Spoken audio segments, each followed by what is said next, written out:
Cage Will. Oh, we got a mark. All right, Coach, you want to start us with an opening statement, please? Yeah, well, I'm definitely excited.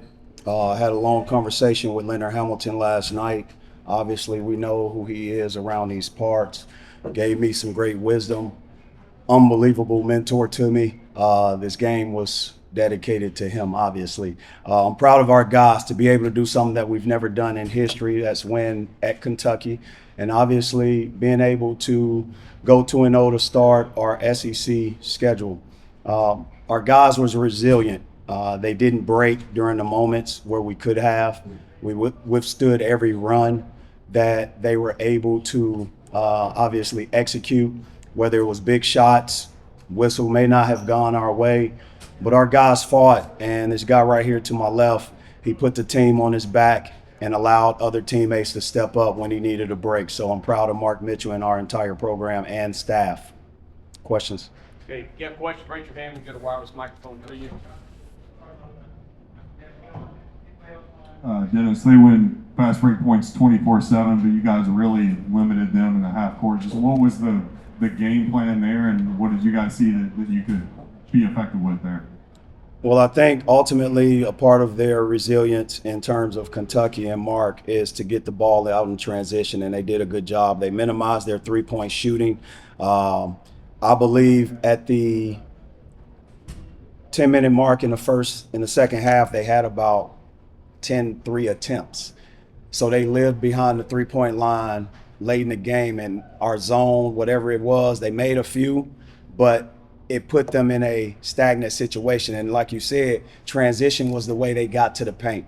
Once we withstood the whistle, meaning not picking up fouls that were cheap, I think our guys ended up being able to rebound, key plays, clog up the middle. Sean Phillips played a tremendous game. I'm absolutely proud of Sean Phillips. He is a tremendous player, and he just helps us out with his vocabulary, being able to talk, point, and he was sort of an anchor down there. But again, Mark Mitchell, I credit Mark and how he led this team.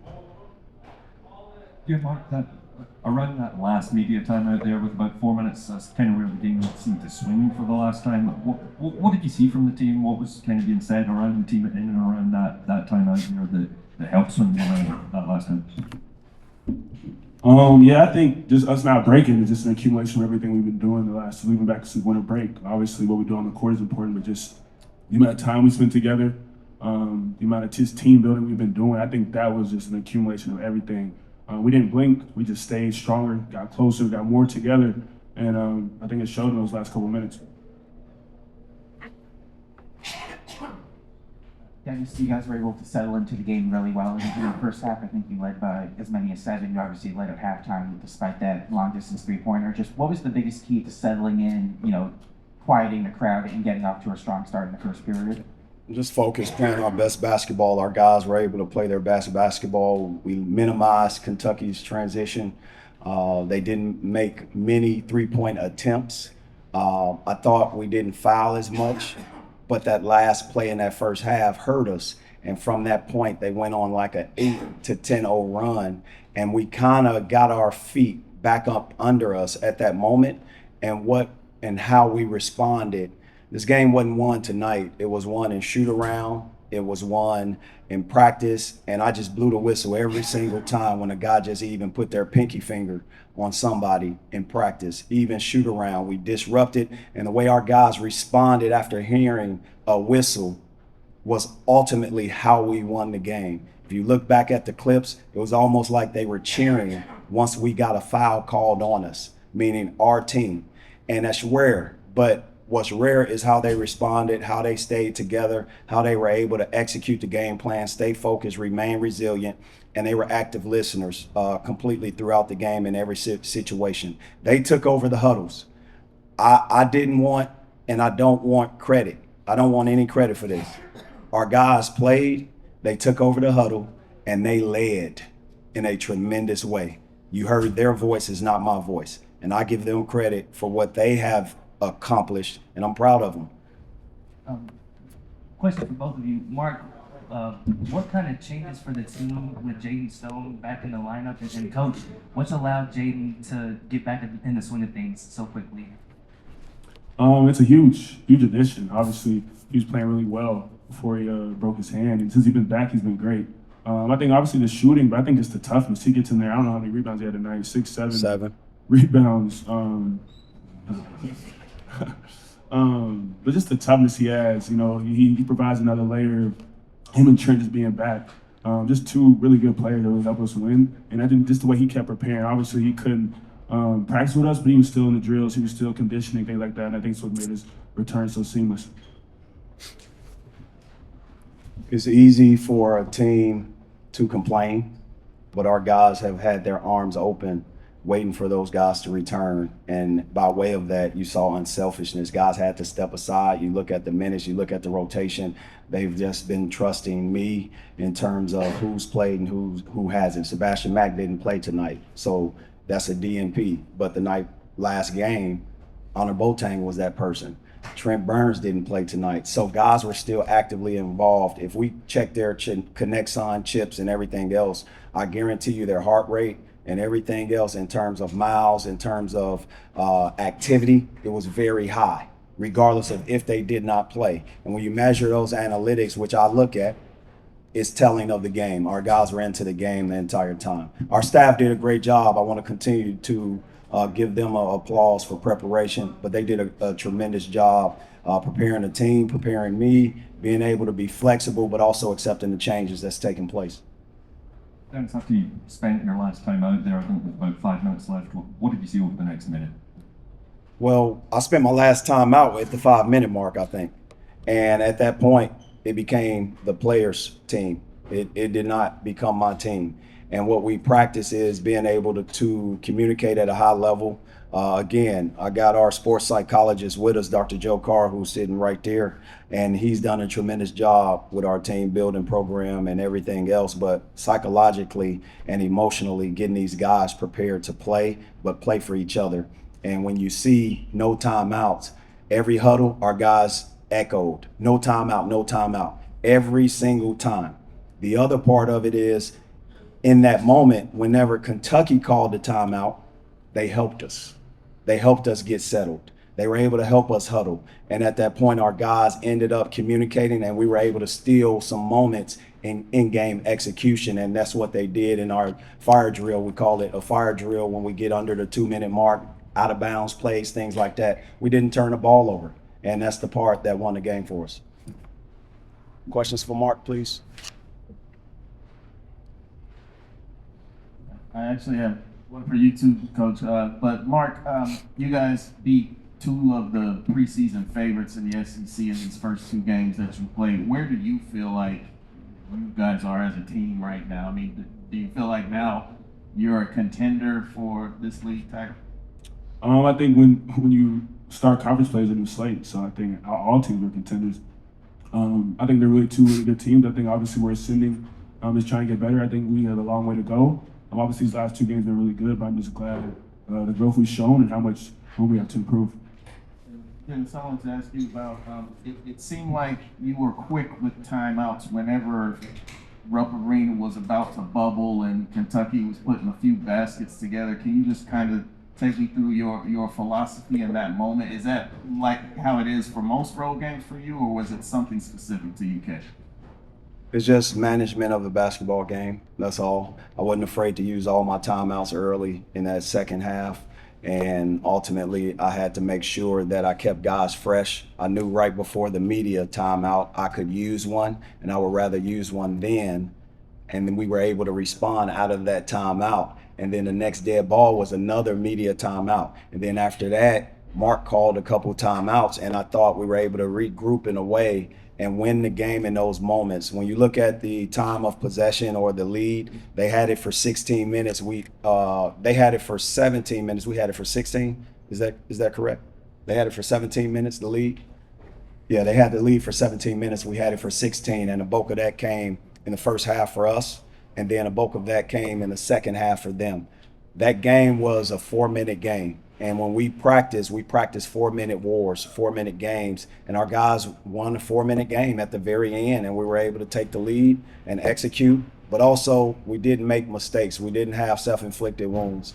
It's a reflection of our practices. And that's what our guys did, man. Dennis, you mentioned in your opening statement just kind of some of the wisdom that Coach Hamilton imparted to you over the years. Was there anything that he had kind of imparted to you that came through tonight and helped with this win?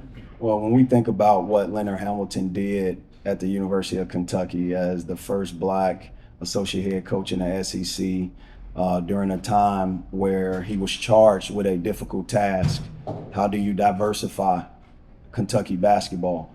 He was able to do that at a national level with his big-time recruits that he put Joe B. Hall, the university, on the map in a certain way. For that alone, he should be in the Hall of Fame. Forget his head coaching career. He should be in the Hall of Fame because at that moment, the tradition that is here, he has a big part in it. And there's no doubt about it. At some point, he should have been the head coach at the University of Kentucky, but he wasn't. That's okay.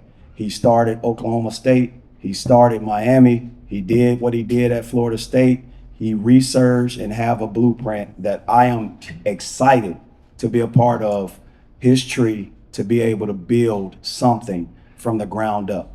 Now, at the end of the day, as a head coach, he deserves to be in the Hall of Fame, okay? Now, as a mentor, I can call him at any moment of the night. We can talk about any subject known to man.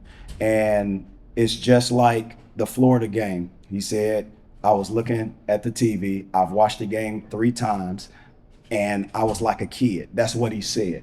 So I can only imagine, because I talked to him last night while we were in shoot around last night here, while in Rupp, told him where I was at. And at that point, he's giving me stories. Now, when I call Coach Ham, you got to understand, Coach, that's what he says. Where you sleep. Now, it may be 1 or 2 a.m. His response is always, man, I'm waiting on your call. And that's a mentor. So I'm thankful for what he's done, not only to Kentucky, but the game of basketball and how he's changed the trajectory of my career to be able to instill in me some leadership skills on his watch. He allowed me to mess up. But he always was a custodian and cleaned up my mess. Now, once I got experience, at that point, man, he allowed me to make decisions, and I'm thankful for him. Final question. Mark, you guys dominated the paint 40-28. What did you guys see out there, and was that kind of the game plan to utilize that paint? That's always part of the game plan. They got some big dudes down there. I think just shout out to Sean. I thought he played great tonight. Had some big buckets. Excellent game. Yeah, we just kept fighting, man. Obviously, we just kept attacking, kept going, and obviously it turned out that way. Thanks, guys. MIZ.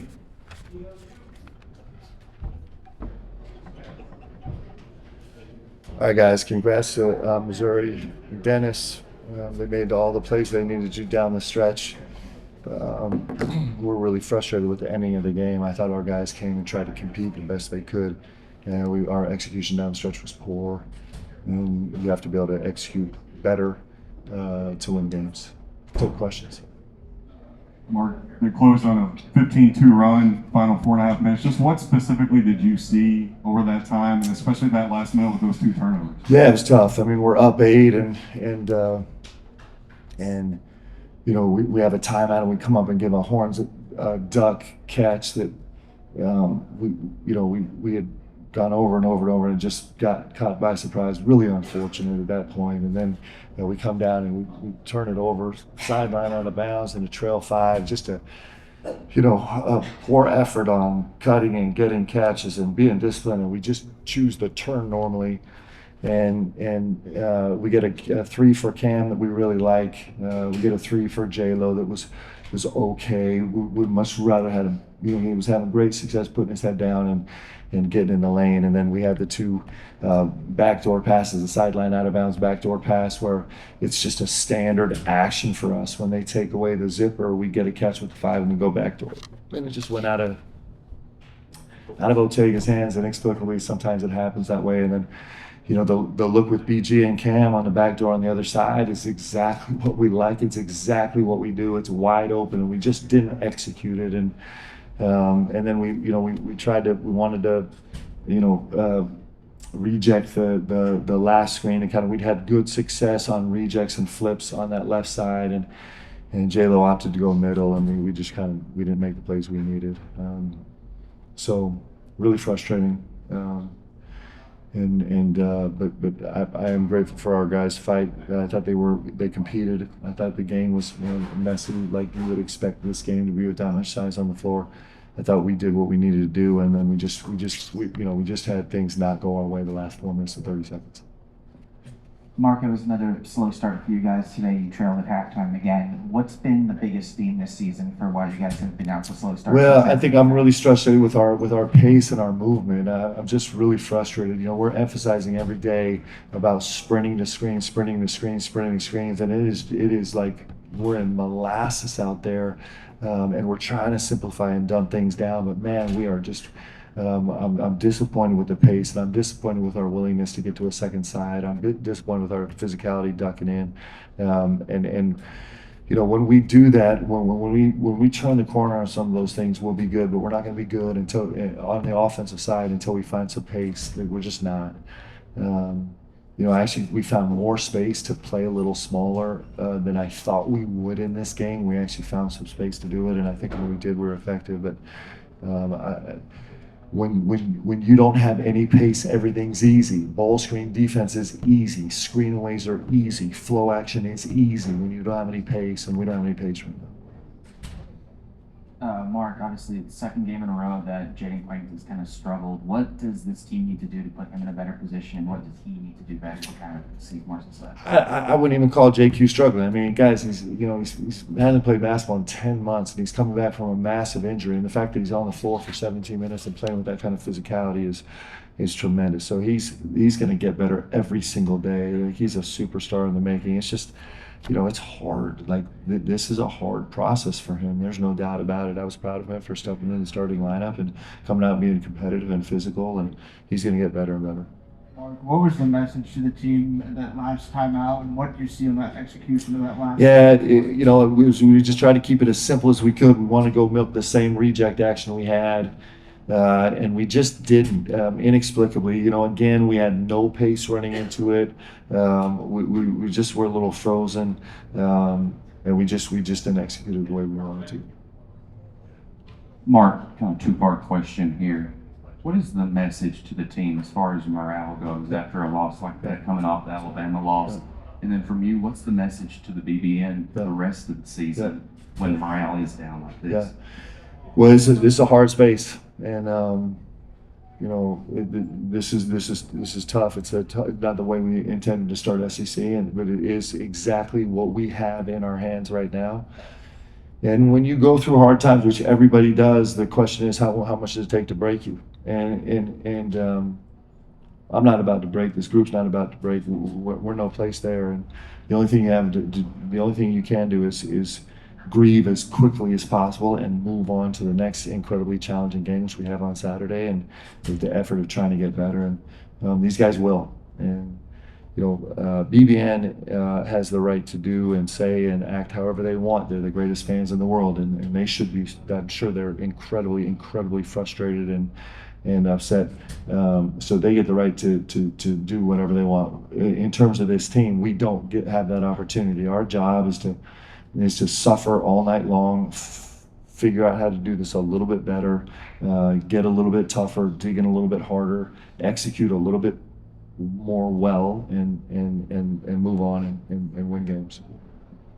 Mark, you talk about pace and being frozen some. I'm sure you've had teams that you considered you had really great pace. What's missing, or why is the pace not there?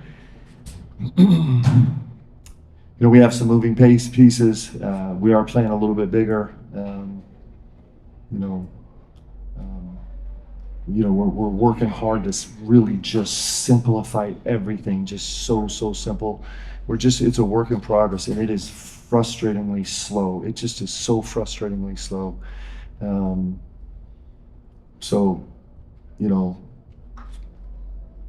Getting our group to believe in what we do and actually execute what we do, and then execute when the lights are on, has been incredibly challenging so far. So we got to keep going. Mark, you moved Lowe and Quaintance into the starting lineup tonight. It's only, the fourth or fifth game you've played with all of those guys together in terms of the starters tonight. Are there It's actually the third game. Yeah, are there certain benchmarks you're looking for in terms of how they work together, just to see the continuity in order to get the pace and the kind of play that you want to be at? Yeah. So, yes, like our second side play was just non-existent tonight, and that's really disappointing.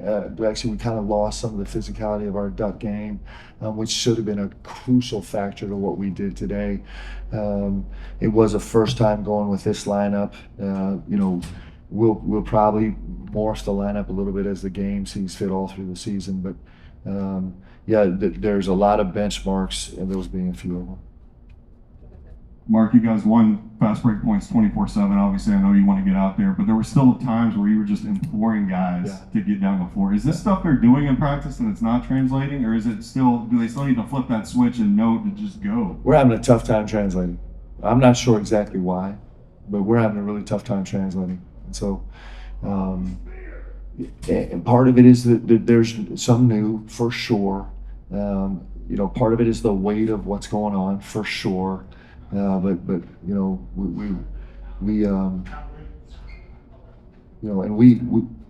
we tend to, the game kind of breaks a little bit for us in the second half, like it did tonight, where we kind of finally manufacture some pace into the game. But we don't actually, we do a poor job of pace in the half court. So pace is twofold. You can have pace in transition, which is awesome, which we get to in games. Our pace in the half court stinks all the time, and part of it is the personnel that we're playing with. Part of it is the guys maybe overthinking. Give some credit to the defense also, for sure. But our pace in the half court has been like the manifestation, the DNA of who we are on my teams, and it's incredibly frustrating that we're not finding that right now. That's why we're trying to simplify everything, dumb it down, so it's just incredibly simple, so we can just at least execute with some pace and some decision making. Well, we're not there yet, clearly. There are no more questions. We'll end it there.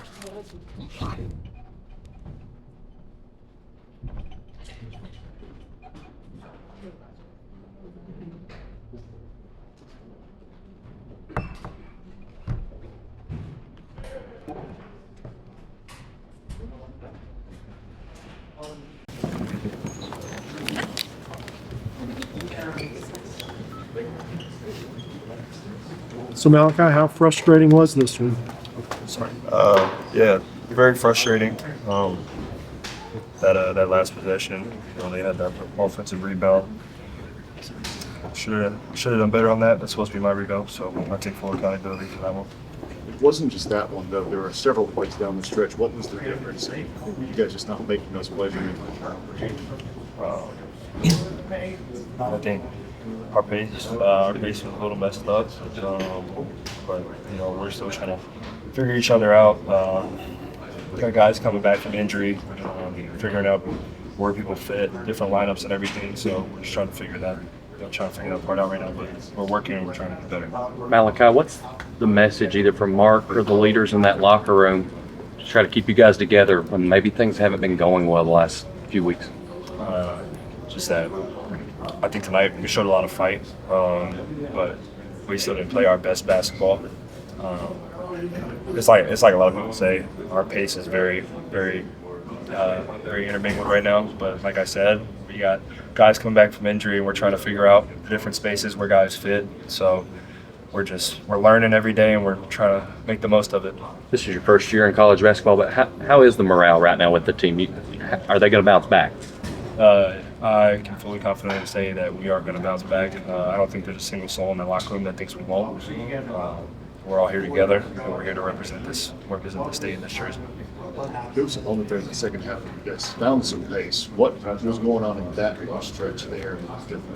We're sharing the ball well, protecting the ball, and we were just making plays for our teammates, and that's a big focal point. We've had that since day one, just making plays for each other.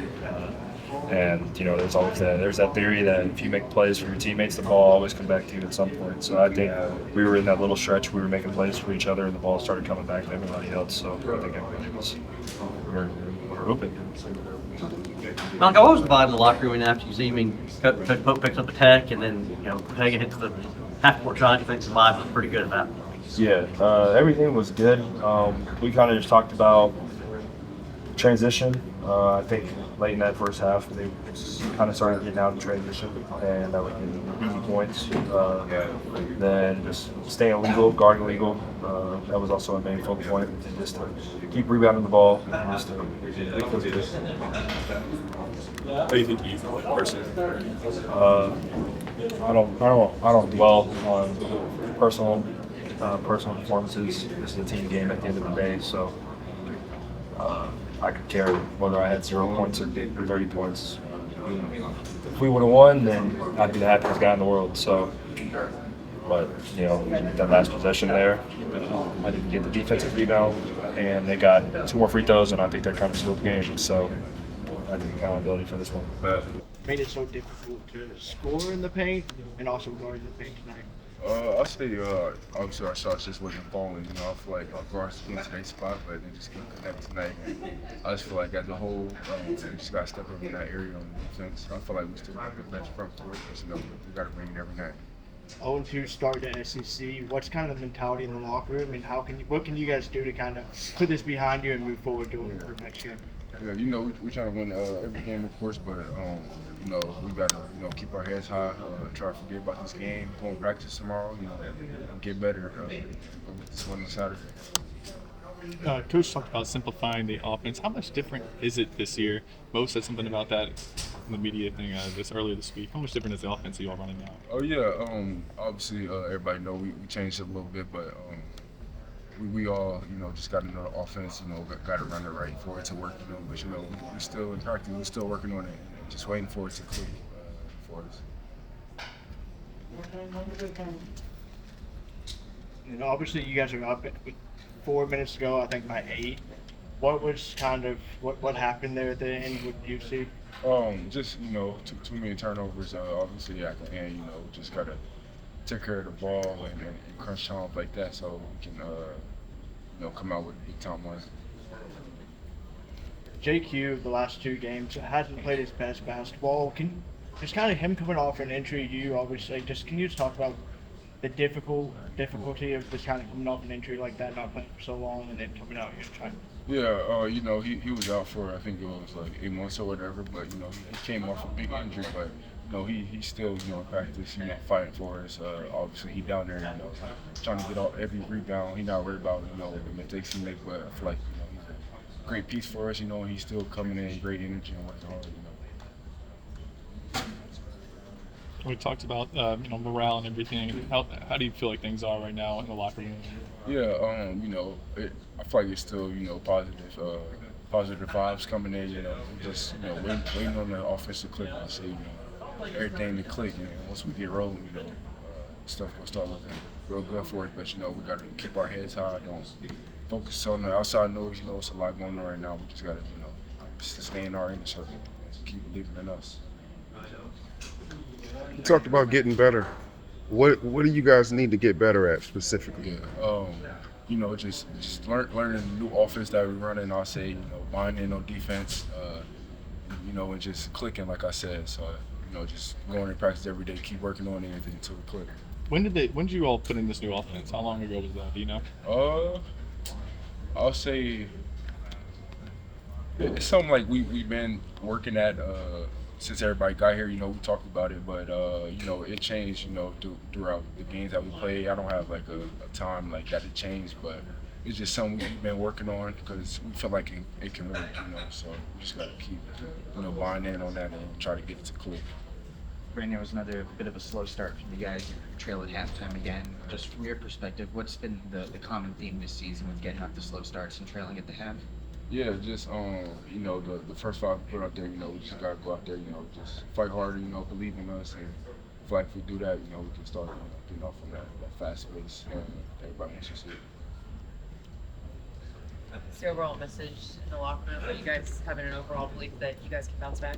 Yeah, for sure. Coach Pope always a positive guy, and our other coaches as well, and some of the players on the team, the leaders, like him, they'll take. We trying to uplift everybody, try to keep digging out this hole that we in. You know, you gotta have great energy to come up on the other side. So. What are some of the things that went right? I feel like we showed a lot of heart tonight. You know, offense was looking a little shaky. You know, defense, but I feel like we didn't go out there and quit. We showed a lot of fight tonight. So. Brandon, you guys are really struggling at the beginning of games. It's been trailing early on in the last, 4 out of the last 5 games. What does this team have to do to not have to fight back out of a hole in the second half every game? Yeah, just come out, throwing the first punch, and once we throw the first punch, continue to keep throwing the punches when he make the rotations and stuff, so we don't come off too slow start and, trail at half and stuff. What are some of the ways you guys are getting better? I'll say, coming in every day in practice, going hard. I feel like nobody got their head down right now, so I feel like that's something we're getting better at, just keeping positive energy in the room. Brendan, what do you guys have to do differently? What has to go differently to get a win on Saturday against an SEC team? Yeah, just, start off on a, faster pace, I'll say. And when he do so, we got to come in and feed off the first 5 energy, buying on the defensive end, and just, run our offense. So.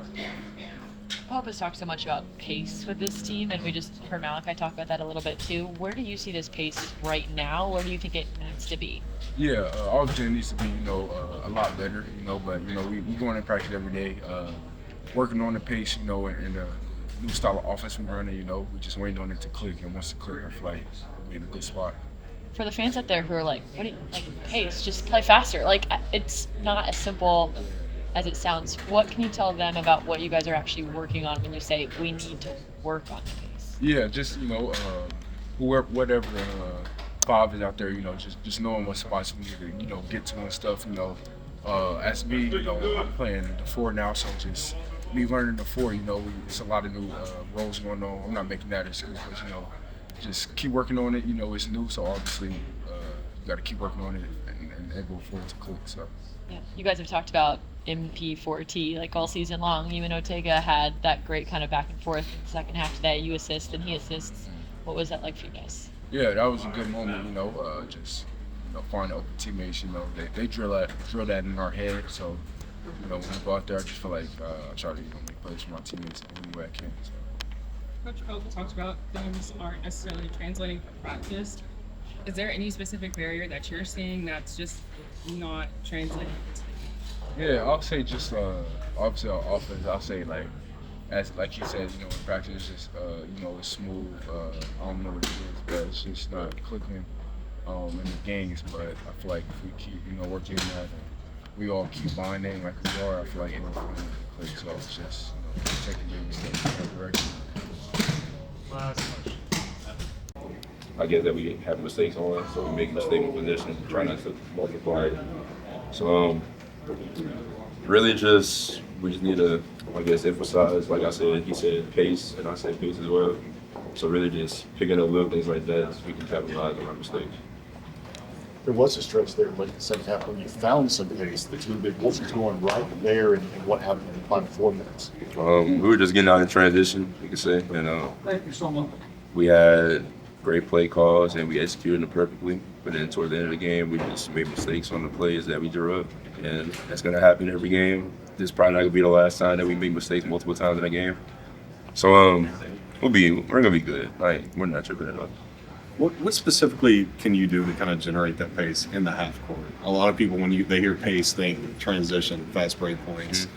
But Pope's talking about it a little bit more from a half court perspective. What you guys know? You could say cutting harder, moving the ball, popping a little faster. I guess the bigs can run, set the screen a little faster. Just the half court offense as a whole, everything needs to increase our pace. Pope talked about maybe simplifying some things in practice. Is that going over well? Does it seem like that's working? Having something simplified? Yeah, I feel like all our plays are pretty simple. Just kind of the same concept. We might just have different names to them. But Pope's a great coach, great offense. We have a great coaching staff. So we're just gonna watch the film tomorrow, see what we can get better at, and get better for the next game.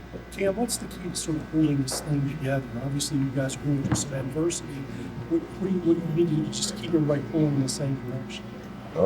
Just staying together as a team because every team is probably gonna lose. Probably, I don't think there's an undefeated team yet, maybe one. So I mean, you're gonna lose a game in basketball. It's just, can you not capitalize on that game? No, not really. I would just say that games like this, most teams are gonna think about like for a long time, but we just have to be able to flesh it out and get ready for the next one. Because you should still think about this game for the next one. You're gonna, I guess, not play as hard. You're gonna be upset going into the game. So, seeing a fresh mind so we can get ready for the next one. What is the key to be ready for Saturday?